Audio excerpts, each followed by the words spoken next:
we would not pause this conversation for just anyone, but this ain't just anyone. This is the coach. This is Steve Kerr joining us here on Willard and Dibs, and he's presented by Great Clips, proud sponsor of the Steve Kerr Show on 95.7 The Game. It's going to be great.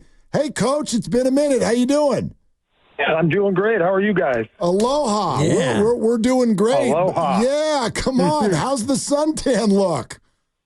Oh, man. Well, I mean, look at me. I mean, I don't really get tan. I might get burned, but I don't get tan. Yeah. But I love Hawaii. It's such a great place. And it's been fun. You know, we've only been here less than 48 hours. So we're just getting settled, but we've had 2 days of practice, and it's a fun change of pace. I think we've had camp in the Bay every year since I've been here. So this is the first time we've done it away from home, and I like it. Nice change of pace. We loved the breaking news that Steph Curry is going to be in the starting lineup.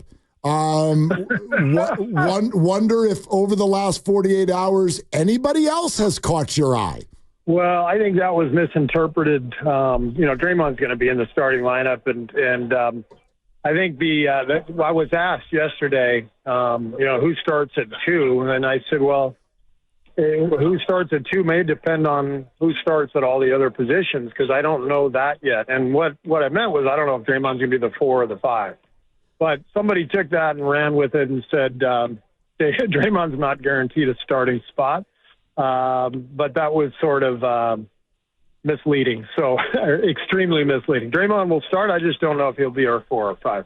And we know that Klay Thompson won't start, at least for you. Has that been weird to have a camp without Klay, or have you already gotten to the point where you miss Klay, you love Klay, he's a forever Warrior, but you've moved on from it?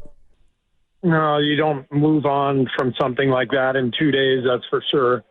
So the answer is, somewhere in between. Like, well, we have to move on because we have no choice. I'm looking at this as a chance for a lot of guys to take on responsibility, but also a chance for our team to establish its own identity, because Klay has been such a huge part of that, obviously, for 12 years.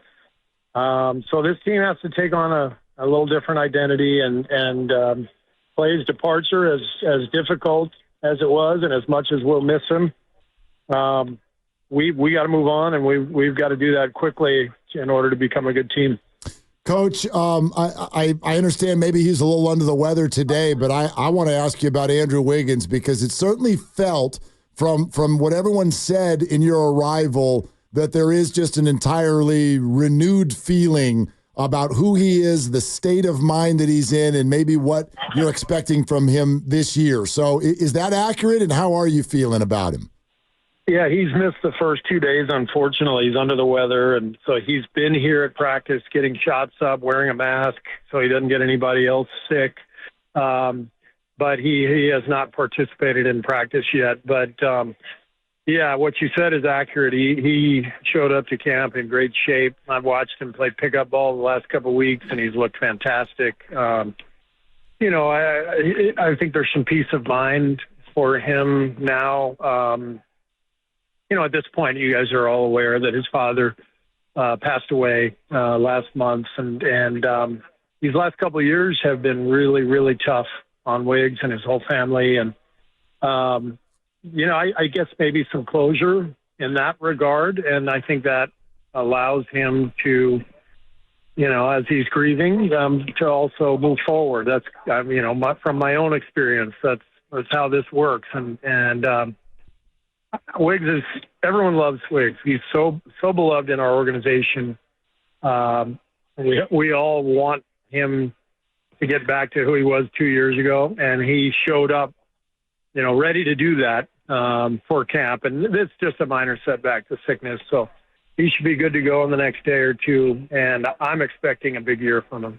Yeah, it's going to be great. When he plays really, really well, your team tends to win more often than not. And I know, Steve, every year, every season's different, every roster's different, but what have your impressions been of the new guys so far this year, Melton and Slow-Mo and Buddy Hield? How are they fitting in with the fellas?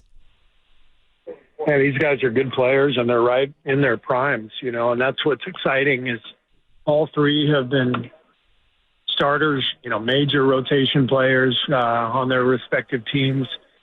And they're all guys who really fit multiple lineups. Kyle plays the game a little bit like Draymond, with his brain and kind of outmaneuvering, outthinking people, and then playing that point forward role. And he can play with a lot of different guys. Buddy, obviously his 3-point shooting is going to be massive for us.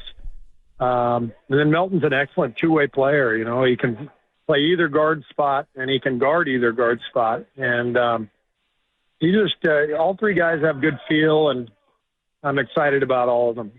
Steve Kerr with us here on Willard and Dibs, 95.7 The Game, live from Hawaii, where it's only just a little bit after 1 o'clock. Day 2 of their camp out there is now complete. Steve, I wonder just kind of how the offseason without the playoffs might have felt different and sort of like how that might shape the way you guys are viewing and feeling about this year. Well, I think most people are writing us off, which, that's a good place to be, really. There's no expectations from others. And in a little bit of a way, that feels like a challenge to us. Like, hey, let's see what we've got. And as I mentioned earlier, we need to take on an identity. And what I'm looking for is a hell of a defensive group. I want us to be scrappy. I want us to be difficult to play against night in and night out. And I want us to be able to play off of our defense. And that wasn't the case last year. That was probably the first year in a long time that we have not been good defensively. So I want to get back to being an excellent defensive team, and then develop that identity and find our way from there. Yeah, 18th last year, Steve, in points allowed per game, which is certainly not what we're all used to. I also saw a quote where you mentioned something to the effect that you wanted to see the team shoot more threes, and I saw you shot 39 a game last year, so that already seems like an extraordinarily high number. But where do you want these threes to come from? Could it be Kevon's time to shoot the three ball? Well, I mean, Loon will take one once in a while, and that's great. But what I'm saying is, we were 4th in the league in threes last year, but we lost Klay Thompson, right? So what I'm saying is, I don't want to drop from that top 5. I think this team, in order for this team to win, we need to shoot three. We don't get to the foul line a whole lot. We don't have the personnel to just generate points in the half court really easily. We've got to execute to do that.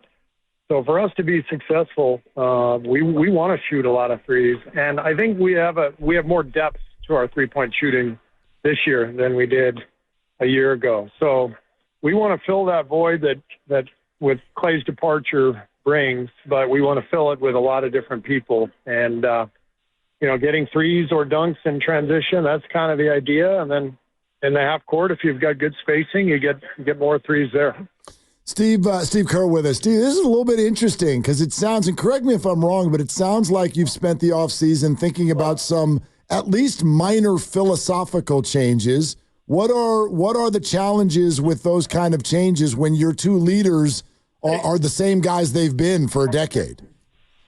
Well, we're not changing who we are, so the challenge isn't as great as it might seem. But what we're changing is just some details.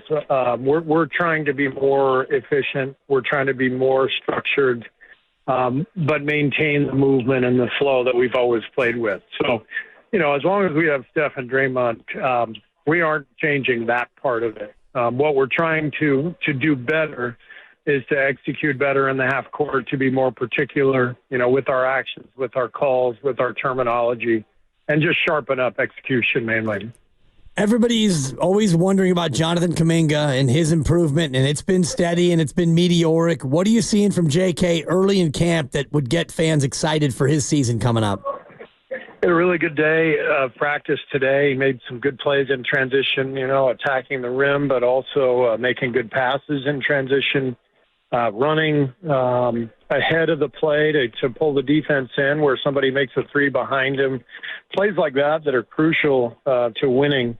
That's what we're looking for. And, he's in his fourth year now, so he's got so much more experience understanding the NBA game and our team in particular, and it's showing. So a good day for him. Moses Moody also had a really good day. I love what he's doing, just catch and shooting, no hesitation because he's an excellent shooter. And both guys are showing a lot of growth, and that's exciting. Coach, maybe it's too early for this, but what would you say to a Warrior fan right now about this group that they don't know? You know what I mean? Is there a player who might have a role that they're not aware of, or even a player that might be able to do some things that and add to this team that they haven't in the past? What kind of surprises are you expecting, if you will? I don't know if there are going to be surprises, but I would tell our fans that I think you're going to enjoy watching this team. Again, we were not great defensively last year, middle of the pack in terms of efficiency. I think we were 15th in the league in points per possession allowed. We've always been, top 10. The year we won it in 22, we were the second ranked defensive team in efficiency. And I can't predict the ranking, but I can tell you we're going to be scrappy. We're going to fight. And I know fans love watching that. And if our guys do that and we improve defensively, then we're always going to have a chance because, the skill of Steph, the continuity of Draymond and Steph and Loon, the guys we've had, that's valuable stuff. And it turns into two-way basketball, and that's ultimately what it takes to win at a high level. Last year, you would tell us that it was tough to whittle down your team to just a 10-man rotation, and I look at the roster now, and it looks like it's even deeper than last year. Are you foreshadowing that you're going to have a tough time this year allocating minutes again with all the talent you guys have? Well, you want that stuff to shake out on its own, and last year it didn't, but part of the reason it didn't was we had a tough time finding combinations that clicked. So we were, maybe overloaded with guys who, did the same things but didn't complement one another very well. And that's what I like about the three new guys, as I mentioned, Melton, Kyle Anderson, Buddy. They fit almost any lineup. So I think while there's just as much depth with this lineup, I think there's more flexibility, which allows us to find combinations. There's no question there's going to be a couple of guys, if everyone's healthy, there's going to be a couple of guys, left out of the rotation, and you can't get around that. But if we have more flexibility, then, we should be a better team. We should win more, and everybody loves to win. Okay, Coach. Luau, helicopter ride, little golf. What happens now? Great question. I would love to get in the ocean this afternoon. That's going to happen one way or the other. The question is whether it'll be on a surfboard or not. So I'd like to get out there, but I'm not going to lie. If it's too big, I'm not going out. I'm not that kind of surfer. Yeah, just go flop around out there like a turtle. Exactly. It'll be fine. It'll be fine. All right, Coach. We look forward to talking to you all year. All right. Thanks, guys. Thanks for having me. Thanks, Steve. All right, there he is. Coach Kerr. Yeah. He'll go flop around in the water in Hawaii.